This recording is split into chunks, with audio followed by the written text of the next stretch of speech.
오늘 에스라 10장 1절로 17절 말씀을 통해서 에스라의 신앙 개혁 이런 제목으로 하나님 말씀을 선포하고 함께 은혜 받고자 합니다. 에스라의 신앙 개혁, Ezra's Reform of Faith, 에스라의 신앙 개혁.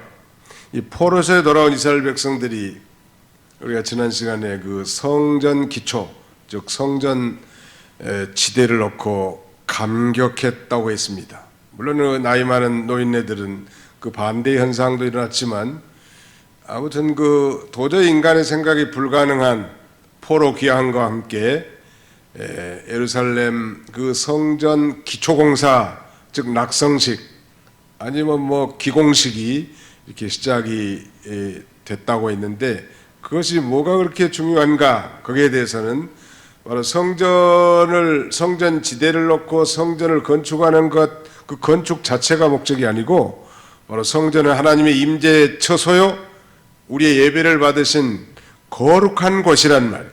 그리고 성전을 짓는다는 것은 곧 예배가 회복된다는 중요한 의미가 있고, 언약 백성들에게 있어서는 이 예배를 하나님 앞에 드린다는 것은 삶의 가장 우선적인 것이라고 했습니다. 오늘날 우리는 예수 그리스도의 피로 맺어진 새 언약 백성들인데, 우리도 우리의 삶 가운데 가장 우선적인 일은 하나님 앞에 예배드리는 것입니다. 믿으시면 아멘 합시다. 이렇게 이제 성전을 짓는 데 그치지 않고 이제 포로에서 돌아온 이 에스라를 중심으로 아주 중대한 신앙 개혁 운동이 일어나는 것입니다. 성전만 짓고 그저 만족해하는 그런 정도가 아니라 이제 정말 이 돌아온 이 포로 귀환민들 사이에 정말 하나님이 기뻐하지 않는 일들이 있었단 말이에요. 그래서 이제 소위 그런 개혁 운동이 벌어지게 된 것인데, 우리가 여기서 한 가지 배울 수 있는 이 교훈은 이 개인이나 교회나 언제든지 우리의 삶 가운데 혹은 교회 안에 모든 비성경적인 요소들을 끊임없이 우리는 이 청산해야 하고 또 성경의 교훈을 실천해야 합니다. 그래서 우리 장로교를 뭐 칼빈주의라고도 하고 다른 말로는 개혁주의라고도 합니다. 이 개혁주의라는 말이 좀 어려울지 모르지만 이건 고치는 거예요. 자꾸 고쳐나가는 거예요. 과거에는 올바른 전통, 올바른 제도였다 할지라도 시대가 변함에 따라 성경과 거리가 멀어졌다. 그러면 과감하게 고쳐나가요. 껍데기만 남았다면. 그건 교회뿐만 아니라 우리 개인에게도 마찬가지.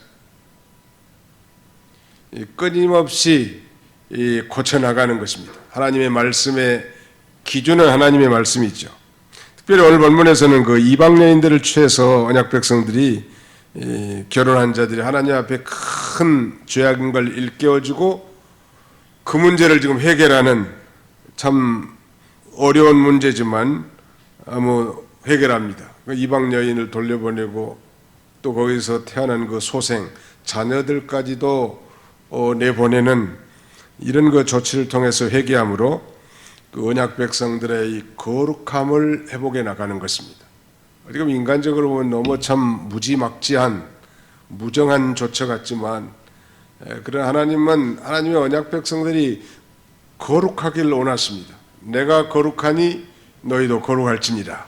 그리고 너희는 믿지 않는 자와 멍해를 같이 하지 말라고 했는데, 신약성경 고린도후서 6장에도 이방인 여인을 취했는데 그 여자를 보내고 거기서 난 자녀까지 다 보낸다는 얘기는 정말 무정한 그런 처사 같긴 하나, 바로 이방 여인은 오늘날로 말하면 믿지 않는 자를 가리키는 거예요. 하나님의 언약과 상관없는 자.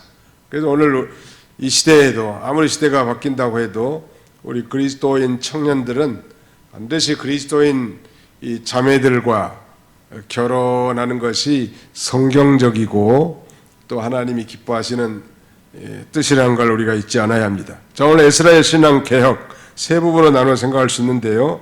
첫째는 에스라가 이방 아내들을 보낼 걸 명령한 내용 1절로 6절까지고요. 두 번째는 이제 온 백성들의 집회와 결의, 그 회개하면서 회집을 열고 거기서 결의한 사항이 있습니다. 좀 쉽게 말하면 이 포로에서 귀환한 이스라엘의 그 공동체 총회의 회집과 거기서 이 결의한 내용이 7절로 17절까지 나온 것이고요.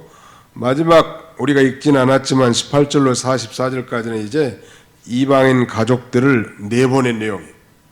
이방인 아내와 설령 이스라엘 백성들과 사이에 태어난 그 자녀들까지도 내보내는 내용이 구체적으로 여기 나와 있습니다.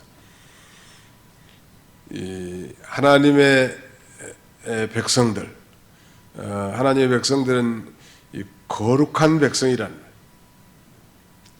이 거룩이라고 하는 말은 깨끗하다는 의미도 포함되어 있지만 더 중요한 것은 구별되었다라는 의미가 있다는 말. 언제나 우리가 이 세상 속에 살지만 언제나 세상의 물결에 둥둥 떠내려가는 죽은 고기가 아니라 세상의 물결이 아무리 거세도 그것을 거슬러 올라가는 산고기와 같은 그런 삶이라 할 수 있겠습니다. 에스라가 이방 아내들을 보낼 걸 명령하고 또 온 백성들이 모여서 회개하고 결의한 내용과 함께 마지막에 이제 이방인 가족들을 내보낸 내용이 전체의 요강입니다. 구체적으로 좀 살펴보면 에스라가 이방인 아내들을 보낼 걸 명령하는데 우선 에스라가 지금 성전 앞에 엎드려서 통회하고 있습니다. 10장 1절을 한번 보실까요? 에스라 10장 1절입니다. 에스라가 하나님의 성전 앞에 엎드려 울며 기도하여 죄를 자복할 때에 많은 백성이 크게 통곡하며 이스라엘 중에서 백성의 남녀와 어린아이의 큰 무리가 그 앞에 모인지라. 에스라가 이스라엘 백성들의 죄로 인해서 지금 자기가 동질감을 가지고 하나님의 성전에 지금 엎드려서 크게 통곡하고 죄를 자복하고 있습니다. 이스라엘의 죄를 자기의 죄로 여기고 마치 중보자였던 모세와 같이 또 눈물의 선지자 에레미야와 같은 그런 심정으로 이스라엘 백성들이 지은 죄를 자기가 지은 죄로 여기고 그렇게 통곡하면서 자복하고 있습니다. 그때 많은 백성들이 성전에 이제 제물을 드리기 위해서 모여왔었는데 이들도 자발적으로 모여와서 에스라와 같이 죄를 통감합니다. 마치 사무엘 선지자 당시에 언약궤도 빼앗기고 이스라엘이 블레셋에게 번번이 포한 그런 시대에 그야말로 이제 해성과 같이 사무엘 선지자를 등장시켜서 미스바 대운동, 미스바의 그 회개 운동을 일으킨 것을 연상할 수 있습니다. 에스라가 지금 오늘날로 보면 교역자예요. 교역자가 죄를 두려워하면 교인들도 두려워하게 된다는. 교역자가 기도하면 성도들도 기도하고 이 지도자의 리더십이라는 것은 이 실행에 있어서 그만큼 중요한 것입니다. 이렇게 이제 기도하고 자백하면서 통곡하고 있는데 이 스가냐라는 사람이 에스라에게 한 가지 제안을 합니다. 2절로 3절 보실까요? 여기는 한번 같이 읽어봅시다. 집에서도 같이 읽어보세요. 에스라 10장 2절로 3절입니다. 시작. 엘람 자손 중 여엘의 아들 스가냐가 에스라에게 이르되 우리가 우리 하나님께 범죄하여 이 땅 이방 여자를 맞이하여 아내를 삼았으나 이스라엘에게 아직도 소망이 있나니 곧 내 주의 교훈을 따르며 우리 하나님의 명령을 떨며 준행하는 자의 가르침을 따라 이 모든 아내와 그들의 소생을 다 내보내기로 우리 하나님과 언약을 세우고 율법대로 행할 것이라. 엘람 자손 중 여히엘의 아들 스가냐가 지금 낭망하면서 울고 있는 에스라에게 좋은 제안을 합니다. 이스라엘이 하나님께 범죄해서 지금 이방 여자를 취했고 비참한 그런 가운데 있지만 그래도 아직까지 소망이 있다는 거예요. 스가냐가 그렇게 말하면서 그 해결 방법은 이방 여자를 다 쫓아내 보내라는 거. 죄로 인해서 하나님께 지금 벌을 받아 멸망하게 됐지만 이 회개할 기회가 있으니까 소망이 있다는 옳은 말씀이죠. 아무리 큰 죄를 범했다 할지라도 하나님의 심판이 내려오기 전까지는 우리가 회개할 기회입니다. 저는 개인적으로 이 코로나19의 전염병이 하나님의 재앙이라고 확신한 사람, 인류를 향한 재앙도 되지만 특별히 예수쟁이들, 언약 백성들 향한 하나님의 큰 재앙이라고 믿기 때문에 우리가 철저히 회개하고 바로 선다면 재앙을 내리신 하나님이 또 재앙을 거둬가실 줄로 믿습니다. 그러니까 누구 뭐 다 할 것이 아니고 우리 각자 한 사람 한 사람이 하나님 앞에 예수쟁이답게 예수님의 피로 죄사함 받고 구원받은 거룩한 하나님의 자녀답게 그 거룩성을 회복한다면 하나님은 그 재앙의 시기를 단축시켜 줄 줄로 믿습니다. 백성들의 호응이나 또 스가랴 같은 용기 있는 협력자를 이제 에스라에게 주신 것은 그건 하나님의 은혜예요. 이게 지도자가 하나님 앞에 바로 하면 좋은 사람들을 보내주는 건 확실해요. 제 목회 경험에서도 뭐 그 사람들을 뭐 억지로 여기 오라고 한다고 오는 것도 아니고 끌고 온다고 앉아있는 것도 아니죠. 하나님의 종이 하나님 앞에 바로 하면 필요한 물질도 공급해 주시고 또 좋은 참모들도 보내주시고 일꾼들을 보내주셔서 그 하나님의 일이 잘 되도록 그렇게 되는 것입니다. 특별히 지금 말하자면 이스라엘 공동체의 죄 때문에 탄식하는 이 지도자를 하나님 얼마나 기뻐하시겠냐. 오늘날도 이 교회의 갱신과 개혁, 정말 부흥을 주기를 하나님 앞에 기도한다면 하나님이 기뻐하실 것 같아요. 저희를 이 코로나 이 재앙의 기간 동안에 우리 적어도 교회는 엎드려 기도하는 기간이지 무슨 뭘 깃발 들고 광장에 뛰어나가는 시대가 아니에요. 지금 하나님 앞에 우리가 이 책임을 지고 어떤 면에서 우리 그리스도인들이 바로 하지 못하니까 애매한 이 세상 사람들까지 고생을 많이 한다. 이런 그 책임감 의식을 가져야 합니다. 그리스도인들. 하나님이 주관심은 자기 백성이니까요. 그래서 깨어있는 예스라는 이 페르시아에 있을 때부터 이 율법을 연구하고 그 다음에는 스스로 준행하면서 앞으로 이 고국에 돌아가면 이 백성들에게 그 율법을 가르치려고 결심한 그런 열정의 비전 메이커예요. 왜? 자기 백성들이 율법을 무시하고 하나님을 버리다가 이 비참한 70년간의 포로 생활했기 때문에 어떻게든지 하나님께서 포로를 귀환시켜주면 이 깜깜이 백성들, 우매한 자기 백성들에게 하나님 말씀을 가르쳐야 되겠다는 그런 교육의 비전을 품고 있었던 거죠. 근데 하나님이 그 길을 열어주셨고 이제 느헤미야서에 가면 신앙 부흥의 사경 강사로 초청되어 수문학 광장에서 성경을 읽어주고 해석해 줍니다. 놀라운 부흥의 역사가 나타납니다. 하나님 앞에 바로 하려고 하면 돕는 사람을 붙여주게 돼 있어요. 개인들도 다 마찬가지. 앞길을 열어주고 또 그 길을 형통하게 해주시는 하나님이십니다. 믿으시기 바랍니다. 근데 하나님께서 여기서 예수를 믿지 않는 이방인과 결혼을 허락하지 않은 이유가 뭘까요? 그건 이 택함받은 백성들에게, 즉 택자들에게 죄가 들어오지 않게 한 것입니다. 여러분이 결혼이라는 것은 한 청년과 자매의 결혼이기도 하지만요, 양가의 결혼이기도 하고요. 그 다음에는 양가의 결혼만이 아니라 두 개의 문화가 합쳐지는 거예요. 근데 그게 합쳐진다는 게 쉽겠냐면, 더 노골적으로 말한다면 어떤 다른 이성이 우상을 숭배한다면 그 우상의 문화를 가지고 들어오게 되는 거죠. 그러니까 일생 고생하는 거예요. 그 처녀 때 혹은 총각 때 믿음이 연약해가지고 자기를 사랑한다고 하니까 허락을 했단 말이에요. 그러면서 스스로 위안하는 거예요. 내가 전도하면 되겠지. 아니 택한 백성인지 불택자인지 양인지 염소새끼인지 어떻게 알아 자기가. 정말 구원의 문제는 하나님의 절대 주권사항입니다.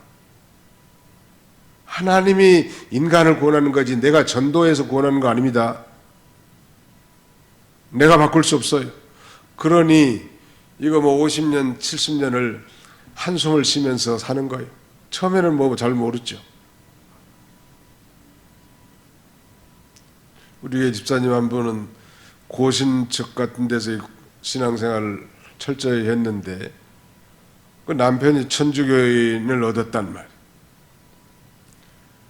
뭐 설마 결혼하면 이제 부인 따라오기도 하고 하나가 될 수도 있을 거라고 생각했었겠는데 지금까지도 심각한 갈등을 누리고 있는 거예요. 현실이. 그거 그렇게 자기 마음대로 되는 거 아니에요. 우리가 이 성경 인물 가운데서도 솔로몬 보십시오. 솔로몬이 얼마나 훌륭한 신앙의 인물이에요. 지혜의 왕이고. 그러나 이방 여자, 이방의 여인들, 공주들을 데려다가 많이 결혼을 했단 말. 이방이 그 여자만 와서 이스라엘의 법도를 따르면 좋겠는데 그게 되는 게 아니에요. 다 자기들 우상 섬기는 풍습과 그 문화를 가지고 와가지고 도리어 솔로몬을 타락하게 했기 때문에 이 하나님께서는 이방 결혼을 금하신 것이고 오늘 신약시대로 말하면 믿지 않는 자와 멍에를 같이 매지 말도록 우리에게 가르치는 것입니다. 그 다음에 4절 보실까요? 4절 이는 당신이 주장한 일이니 일어나소서 우리가 도우리니 힘써 행하소서. 이 지도자 에스라가 앞장서서 주장해 나가면 모두가 에스라를 협조하고 도와 나아가겠다는 거예요. 하나님께서 전에 이 스룹바벨을 세워서 성전을 건축할 때에도 스룹바벨이 앞장서니까 모두가 다 협력해서 성전을 짓게 됐죠. 근데 지금은 이제 하나님께서 이 에스라를 리더십으로 세웠단 말. 에스라를 통해서 하나님 일을 하는 때이기 때문에 지도자가 희생하고 믿음으로 결단하고 나가면 백성들이 다 협력할 자가 생긴다는 말. 스룹바벨 시대에는 스룹바벨을 돕고 에스라 시대에는 에스라를 돕는 것이 또 하나님의 뜻이죠. 어떻게 보면 스룹바벨 시대에 먼저 포로 귀환한 사람들이 에스라는 좀 나중에 오지 않았습니까? 그러니까 스룹바벨, 에스라, 느헤미야잖아요. 포로 귀환 주동자들 3인이. 그렇게 스룹바벨 시대에 먼저 포로 귀환 온 사람이 저건 내 후배인데 저기 인제 온 게 뭐 큰소리 빵빵 치네. 그래서는 안 된다는 거예요. 하나님이 세우셨다면 스룹바벨 시대에는 스룹바벨에게 충성하고 에스라 시대에는 에스라 때 충성하고 또 느헤미야 시대 때는 느헤미야에게 협조하고 나가야지 나이가 많다고 뭐 무시하고 그래서는 안 될 걸 우리에게 교훈해 주는 것입니다. 그래서 이제 에스라가 지도자들과 모여서 문제 해결을 착수합니다. 거기 5절 보실까요? 이 에스라가 일어나 제사장들과 레위 사람들과 온 이스라엘에게 이 말대로 행하기를 맹세하게 하며 무리가 맹세하는지라 이 에스라가 하나님의 성전 앞에서 일어나 엘리야십의 아들 여호하난의 방으로 들어가니라. 그가 들어가서 사로잡혔던 자들의 죄를 근심하며 음식도 먹지 아니하며 물도 마시지 아니하더니 에스라가 이 제사장들과 레위 사람들과 온 이스라엘 백성에게 이 그들과 이방인과 결혼한 이 통혼한 이방 여자들을 다 쫓아내고 하나님의 율법대로 준행하도록 맹세하게 합니다. 제사장들, 레위 사람들, 온 이스라엘에게 이 말대로 행하기를 맹세하게 했단 말. 그리고 엘리야십의 아들 여호하난의 방으로 들어가는데 이 여호하난의 이 방은 주님의 교훈을 따르며 하나님의 명령을 준행하는 자들이 모여서 의논하는 방이 3절 한번 보실까요? 3절 보겠습니다. 곧 내 주의 교훈을 따르며 우리 하나님의 명령을 떨며 준행한 자의 가르침을 따라 이 모든 아내와 그들의 소생을 다 내보내기로 우리 하나님과 언약을 세우고 율법대로 행할 것이라. 여호와 하나님 믿음이 좋은 사람이 뭐예요? 여기는 그 방에서 주로 주님의 교훈을 따르고 하나님의 명령을 떨면서 준행하는 아주 신실한 리더들과 의논하기 위해서 그 방에 들어간 것입니다. 참 중요한 것 같아요. 어떤 일을 결정하기 전에 그야말로 준견, 말하자면 경험이 있고 신앙이 돈독한 사람들과 의논하는 것이 필요하지. 우리 장로교회 같은 경우는 이제 장로님들을 세우는데 뭐 재직회를 하더라도 먼저 당회에서 의견을 한번 수렴하고 안건을 결정하고 그래서 이 재직회에 들어간다면 또 효율적으로 문제가 해결되겠죠. 장로님들도 모르는 문제를 갑자기 재직회에서 안건이 나온다면 그 시간이 많이 걸리고 그 문제가 해결된다는 보장도 없어요. 바울이 이 초대교회 당시에 예루살렘 그 공회가 개최되기 전에 사사로이 그 유명한 사도들과 만나서 의논했다고 갈라디아서 2장 2절에 그렇게 기록하고 있고요. 언제나 중요한 문제는 경험 있는 분들과 사전에 의논하는 것이 전체 회의에서 잘 처리가 돼요. 뭐 총회든지 노회든지 당회든지 마찬가지. 그게 하나의 지혜라고 할 수 있는데 지금 에스라가 그런 모범을 따르고 있습니다. 그리고 이제 두 번째 메인 아이디어는 7절로 17절까지 온 백성들의 회개 집회와 결의, 총회로 모인 거죠 말하자면. 사로잡혔다가 돌아온 자들의 이 말하자면 모임이니까 총회로 모여서 지금 회개하고 결의라는 것입니다. 에스라가 소집한 이스라엘 총회에서 이방인과의 통혼 문제는 이 문제를 아주 범국민적 동의 아래 지금 해결해 나갑니다. 7절 보실까요? 유다와 예루살렘에 사로잡혔던 자들의 자손에게 공포하기를 너희는 예루살렘으로 모이라. 누구든지 방백들과 장로들의 훈시를 따라 3일 내에 오지 아니하면 그의 재산을 정몰하고 사로잡혔던 자의 모임에서 쫓아내리라 하며 유다와 베냐민 모든 사람들이 3일 내에 예루살렘에 모이니 때는 아홉째 달 20일이라 무리가 하나님의 성전 앞 광장에 앉아서 이 일과 큰 비 때문에 떨고 있더니 모든 이스라엘 백성들 포로에서 귀환한 백성들을 예루살렘에 모이라고 공포합니다. 에스라가 이 신앙의 중견들과 의논하고 이제 모든 백성을 예루살렘에 모이라고 공포하고 만약에 3일 내에 이 총회에 모이지 않으면 재산을 몰수하고 이스라엘 총회에서 쫓아낸다는 거예요. 어떻게 보면 굉장히 엄격하죠. 이건 바로 이 거룩함을 지키기 위한 것입니다. 지나친 것 같지만 이 하나님의 거룩함을 회복하고 또 회개할 때 소망이 있기 때문이라는 거예요. 아무튼 회개하면 소망이 있고 하나님의 재앙과 심판이 내려오기 직전까지는 회개할 기회. 지금이야말로 우리가 회개하고 하나님 앞에 올바른 관계를 정립할 시기입니다. 오늘날 이 교회에서도 이 말하자면 치유기간이 우리 장로교회 같은 경우는 첫째 제1단계가 1심이 이제 당회가 있고요.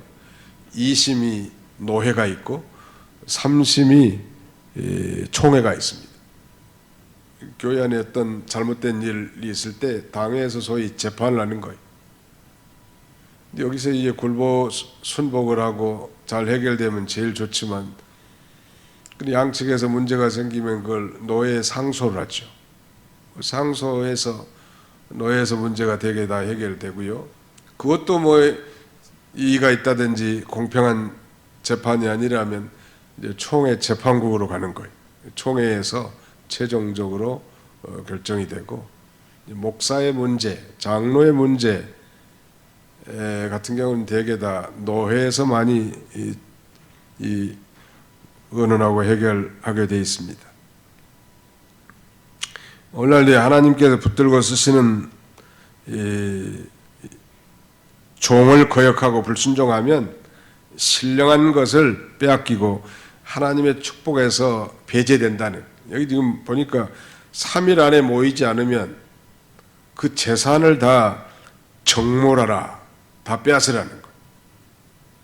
그만큼 어떻게 보면 엄격함을 오늘 신약시대에는 뭐 강요할 수 없지만 정말 구원받은 하나님의 자녀고 하나님의 백성이라면 하나님의 이 거룩한 명령에 대해서 우리도 그런 엄격한 자세를 갖춰야 할 것입니다. 그래서 모든 이스라엘 백성이 지금 에스라의 명령대로 3일 내에 예루살렘 성전 앞 광장에 모였습니다. 그때가 9월 20일이었는데 비가 많이 온 모양이에요. 막 그때 큰 비로 인해서 백성들이 어려움을 당하고 있어서 떨었다고 했죠. 뭐 총회로 모이는데 이거 뭐 큰 비가 내렸으니 요새같이 뭐 대형 뭐 킨텍스라든지 뭐 코엑스 같은 그런 넓은 회의 장소도 없을 텐데 난관이 하나님의 일을 하려고 할 때 이런 난관, 장애물이 생길 때가 많은데 그래도 이 믿음으로 순종하면 그거 다 이겨나갈 수 있습니다. 또 하나님의 뜻대로 하는 하나님의 일 하면 뭐 청산유수같이 모든 게 잘 흘러가면 참 좋겠지만 하나님의 뜻대로 하고 하나님 앞에 바로 하려고 해도 장애물과 난관이 반드시 존재한다는 걸 우리가 잊지 말아야 합니다. 에스라의 이 주장에 대해서 반대한 사람이 생겼습니다. 10절 보실까요?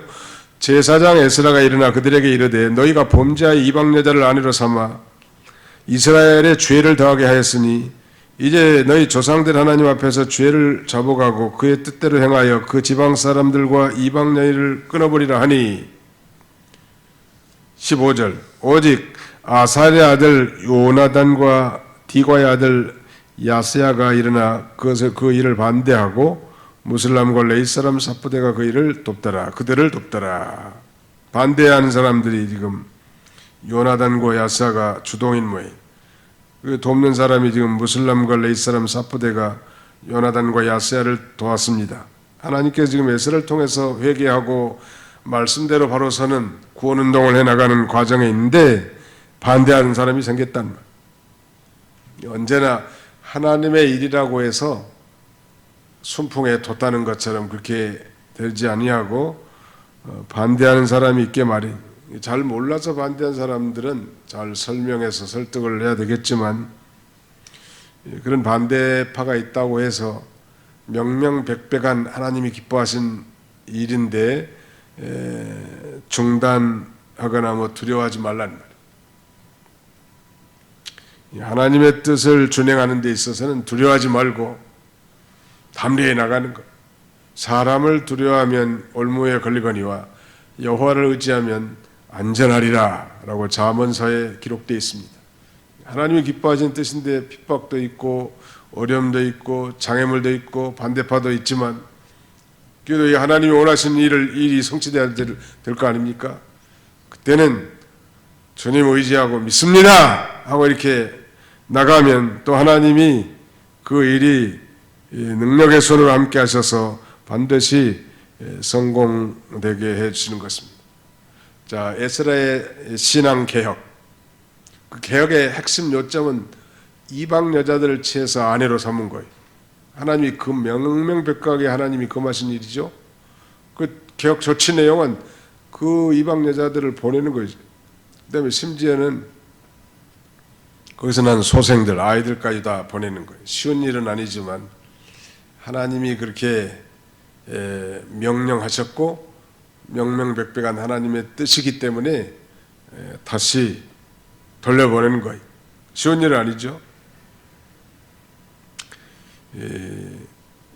그 다음에 16절로 17절 한번 같이 읽어보실까요? 16절로 17절 시작. 사로잡혔던 자들의 자손이 그대로 한지라. 제사장 에스라가 그 종족을 따라 각각 지명된 족장들 몇 사람을 선임하고 열째 날 초하루에 앉아 그 일을 조사하여 첫째 달 초하루에 이르러 이방 여인을 아내로 맞이한 자의 일 조사하기를 마치니라. 이방 여자 취한 자들을 조사를 했습니다. 기간은 한 석 달 되는 거예요. 10월 1일부터 그 다음에 정월 2일까지니까 3개월간 아주 조사합니다. 철저하게. 하나님의 일은 이렇게 정확하게 하는 것이 아주 중요하고요. 우리가 읽지 않았지만 나머지 이제 18절로 44절까지 내용은 이방 여자를 취한 자들의 명단이 나와 있고요. 그 이방인 가족들을 내보낸 내용이에요. 하나님이 기뻐하시지 않는 이방 결혼한 이스라엘 백성들에게 에스라는 통렬하게 책망했고 백성들은 회개해서 또 이방인 아내와 자녀들을 내보내기로 결단했고 그들의 명단이 18절부터 쭉 마지막 절까지 이렇게 언급이 되어 있는데 계산해 보니까 대제사장 가문에서도 5명이 나와요. 18절에. 일반 제사장 중에도 13명이나 되고 레인들 10명, 평민들 86명, 도합 114명이나 된 거예요. 그들이 취한 이 이방 여자들을 다 보내기로 하고 그 죄를 위해서 수양 한 마리를 하나님께 속건제를 드렸습니다. 속건제를 드린 건 오늘날로 말하면 예수 그리스도의 피로 죄 사함 받는 것을 상징하는 것이죠. 일일이 명단을 낱낱이 기록했는데 하늘에 있는 생명책에도 우리 성도 이름이 낱낱이 다 기록되어 있습니다. 성도의 잘한 것, 행위록에 잘한 것도 기록되어 있고 범죄한 흔적도 기록되어 있을 것 같아요. 물론 모든 죄를 다 용서받았고 거물을 깨끗하게 사함을 받았고 기억조차는 하지도 않지만 그러나 그 흔적은 남아있는 거죠. 예를 들면 아브라함이 첩을 얻었던 흔적도 영원히 남아있고 야곱이 간사했던 흔적, 다윗 왕이 범죄했던 흔적 성경에 다 남아있습니다. 흔적이 부끄러운 것이 아니라 그 모든 흔적을 낫게 해주신 그리스도의 은혜를 빛나게 하는 것이죠. 허물 없는 사람은 아무도 없지만 또 회개한 죄에 대해서는 기억조차도 하지는 않는다고 성경은 증거하고 있습니다. 자, 이제 말씀을 맺고자 합니다. 에스라는 평소에도 하나님의 율법을 사랑하고 연구하고 또 준행하기로 결심하고 또 장차 포로 귀환하면 백성들에게 가르치기로 아주 결심을 했는데 아주 성경에 정통한 인물이 됐습니다. 성경을 잘 배웠단 말. 성경을 잘 배우는 게 중요해요. 주일학교 반사님이든 풀타임 사역자가 아니라도 성경을 잘 배우는 건 자기 영의 양식도 되지만 또 배웠으니까 다른 사람을 가르칠 수도 있단 말. 놀라운 일은 이제 하나님의 은혜로 이제 그가 이제 통곡하면서 울면서 자복하던 그 성전 앞에서 엎드려 있던 자리에서 벌떡 일어나 가지고 이제 스가냐의 말하자면 조언을 따라 정말 하나님 앞에 이 정말 어려운 이 개혁 조처를 단행하려고 할 때 백성들의 호응도 얻게 되고 또 이런 도와줄 협력자도 하나님 용기 있는 협력자도 보내주셨단 말. 그래서 그 일을 단호한 마음으로 시행한 것입니다. 오늘날로 말하면 우리 그리스도인들의 이 삶 가운데 하나님의 말씀에 배치되고 우리의 거룩성을 손상시키는 그런 습관이나 죄나 사람이나 환경이나 문화나 이런 것들에 대한 단호한 절단, 이 단절의 행위, 이것이 필요하다고 할 수 있습니다. 그게 우리의 신앙의 개혁이죠. 내내 죽을 때까지 그걸 가지고 갈 수 없잖아요. 이거 천당 갈 때까지 내내 하나씩 고쳐나가는 거예요. 하루에 하나씩 고치면 1년이면 365개가 고쳐나가요. 일일 쇄신 고쳐나가요. 교회 안에도 늘 하나님이 기뻐하시는 방향으로 기준은 언제나 성경 말씀이죠. 고쳐나가는 거예요. 에스라는 유다 백성의 문제점을 정확하게 지적하고 그 대책을 지시했는데 반복드립니다만 그 문제는 바로 이방 여인들을 아내로 맞이하는 것이고 그 대책은 죄를 자복하고 하나님의 뜻을 따라 이방인들과 교제를 끊고 그 이방 여인들과 그 자식들을 돌려보내는 것이었습니다. 그리고 그 일을 완수한 거예요. 우리도 이방적인 요소들이 내 삶에 뭐가 있는지 우리의 믿음을 방해하고 우리의 신앙의 전진을 가로막는 이 장애물들 그런 것들을 날마다 제거하고 완수해 나가려고 하면 하나님이 도와주시고 그 일이 성공되게 하신다네.